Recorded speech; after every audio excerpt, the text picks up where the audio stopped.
morning, class. Today is Monday, May the 4th, 2020, and happy Monday to you. I'm glad you're here. We have 4 teaching days left in our school year before the end of the whole, 4 days this week, 4 days next week, 8 days left in our teaching week for the whole rest of the year. So that gives you Monday through Thursday of teaching days, and Friday is a makeup day. Sam, I understand you've been working very, very hard to make sure that you get finished by Thursday, so you have Friday off. I respect that. That's excellent. All right, week 31, day 1. Puffins look kind of like penguins, but they aren't penguins, and you can kind of see this up close. Too close? No? Okay. Puffins look kinda. Kinda is not a word. We use it when we speak, but we do not use that when we write. Kind of. Like penguins, but they aren't penguins. Aren't is a word, but it's not spelled correctly. A-R-E-N''T.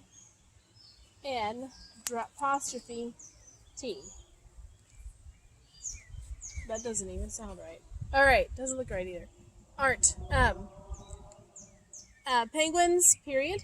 Puffins have black and white feathers. Feathers should have an A in it. F-E-A-T-H-E-R-S, and orange is not spelled correctly either. O-R-A-N-G-E. Aren't is correct. It just didn't look right. It's to start with. Orange, O-R-A-N-G-E, feet, and you need a period at the end. All right, so those are our the first 2 sentences. The last 2. Add punctuation to the sentence. Remember, you're making a list. Puffins' beaks are a combination of the colors red, yellow, and blue. You'll need, of course, to make it a complete sentence. Hint, hint. And you need to make sure that when you're making a list, that you're putting commas between the 2, between all the words of the list.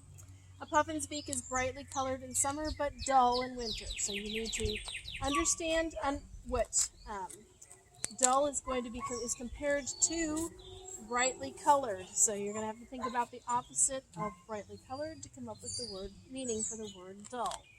It means not bright. All right, moving right along. Our spelling this week. Spelling is not easy this week. We're studying word patterns. Read this yellow box at the top. I'll read it with you. The vowel plus consonant plus vowel pattern can be spelled with a short vowel and one middle consonant, as in the word travel. And we're going to talk about that word in just a minute. When the k sound follows a short vowel sound at the end of a word or syllable, it is usually spelled CK, as in buckle. We use CKLE. So you're going to find the short vowel and one middle consonant. Never. Look, we go to the first vowel. Is N a vowel? No. Is E a vowel? Yes. So you're going to go vowel. Next letter is a consonant.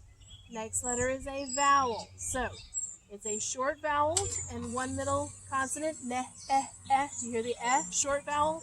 And so never is going to go up here. Look at the word pickles. You're going to have a short vowel followed by CK. Now that one's pretty simple. You can figure out which one's the CK word, like pickles. Our review words are happened and person. And our memory words, favorite and special. All right, just a note about the word favorite. We'll cover that first. Favorite. You can say it 2 ways, and both ways are correct. You can say favorite or favorite. You can say it with 3 syllables or 2. Both are correct. Let's look at the spelling of these 2 words, because I want you to spell these correctly on the spelling test. Second, we're going to go vowel. S is a consonant, and then we've got E as our vowel, consonant, vowel. Now, listen to the sound that the O makes in second. It makes an sound. It is not the usual sound that an O makes. Second place. Same thing with travel. We're going to go wait till we find our vowel. Ready? Not T, not R. A, it's our vowel. D is our consonant. E is our vowel again. So vowel, consonant, vowel. But listen to the sound the second vowel makes. Travel. It also makes the sound, as in second, travel. It does not the normal sound that an E makes. So you have to be careful with the word second and the word travel. Second has an O as a second vowel. Travel has an E as its second vowel. Our bonus word this week is weathering, and that's from our science lesson. So weathering. So weathering is our bonus word. All right, moving right along to English. This week we're going to finish up our lesson on adverbs. Today you are doing the final page on adverbs. Reviewing adverbs. I'm going to let you finish this up today, and then we will move on tomorrow. Reviewing adverbs, we're going to be making sure this is everything that we have learned. You are welcome to review in your workbooks, the workbook pages you've already done. Look back and make sure you're getting these answers right. And then there's a very short paragraph at the end. Describe how to make a sandwich in 3 or more steps. Use adverbs to explain when, where, and how you do each step. So when, where, and how. I need to hear when, where, and how words in your sentences. All right. So do that page today. Tomorrow we will start in with our diagramming. So that'll be fun. Diagramming can be fun. Figuring out all the jobs that the different words in a sentence have. Moving on to reading. We're going to start a story called Beautiful Feet. I know I say this about a lot of stories, but Beautiful Feet is one of my favorite stories. It is a true story about a family in China, and so their names are kind of a little bit different than what we're used to hearing, but you can see that you'll be able to understand the story without knowing any Chinese. This is a true story that happened many, many years ago. So you know the background. It would have been in the late 1800s early 1900s, they stopped doing this. But the Chinese used to wrap up the women's feet because they thought that tiny feet were beautiful. So this is a story about a lady whose feet were wrapped as a child. From the time she was a baby, his mother started wrapping them tightly so she would always have very small feet. But the problem with these small feet was that the women were not able to walk. So only the wealthier families could do this with their daughters, and their feet were very painful. It was a very painful process, but they were looked upon as beautiful. Tomorrow I'll show you a pair of little shoes that are Chinese shoes that are about the size that some of the women's feet would have been, but they were not able, like I said, they could just barely hobble along. But this is a story about a woman and a man and the courage that they had in telling others about Jesus. Let's see. So you go ahead and read pages 360 to page 366, and working on a Venn diagram. We've done this before, so I think you can remember. A Venn diagram is something that's completely true about one thing, completely true about the other thing, and the part in the middle are the things that they have in common. Okay? Moving on to science. No, let's do history first. History. Today we're going to be reading about the Civil War. Starting with page 241 and going to page 244. And they're talking about the states that secede or leave the country, or the northern, leave the United States and become their own country. They call it the Confederacy. I would like you to read through that, and then I'll have a YouTube video for you to watch about the very beginning of the Civil War. It is not my favorite time to study in history, and I'll confess that it is. It's a very, very hard time in our history, and many people died because of their beliefs and what they thought were right. And the more amazing thing, it's not amazing that we had a civil war like that. The more amazing thing is that the country was able to recover and become whole again, which doesn't normally happen. Moving on to science, we're going to be talking about weathering and rocks.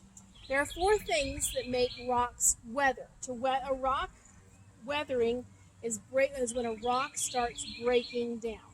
So obviously when rock forms, it's got to be form in pretty big plates. And as it moves in the earth, as it'll break, and then as it's exposed to the elements in the surface of the earth, then it really begins to break down. You can tell rocks are weathering. They weather in 4 ways. The first way they weather is by wind. Now I have a piece of sandstone here, and Russell dropped this the other day. And this is a rock, but it's such a soft rock that it just completely crumbles. So you can see how wind blowing across this rock would rub it smooth, and that is called weathering. Okay. Another way that rock is weathered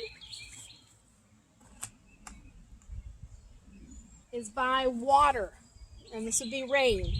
Rain falling on it will eventually make the rock break apart. Now that's a pretty extreme example. That is a rock and it just broke apart just from the water. So you can see that water can make rocks break apart as well. Another thing that will make rocks break apart, and I can't show you because it's summertime, but it's getting warm outside, but ice. What happens is that water actually gets down into cracks in rocks and it will freeze. And as it freezes, it actually pushes water. It's hard to imagine that water can push something away, but push something like a rock. But water pushes the rock apart and will break it apart. So, it's actually frozen. It's another form of water, but frozen water. So, rainwater and ice both work towards breaking apart rock. And the 4th thing that breaks apart rock, and I'm going to take the camera and show you. The 4th thing are plants, and we're going to take a look at how plants break apart rock. So. It's starting. All right, you can look down in here. This is rock. These are plants that are actually growing between the rock, and as they grow, they will separate the asphalt from the concrete. And that's an example of how plants are actually breaking apart rock.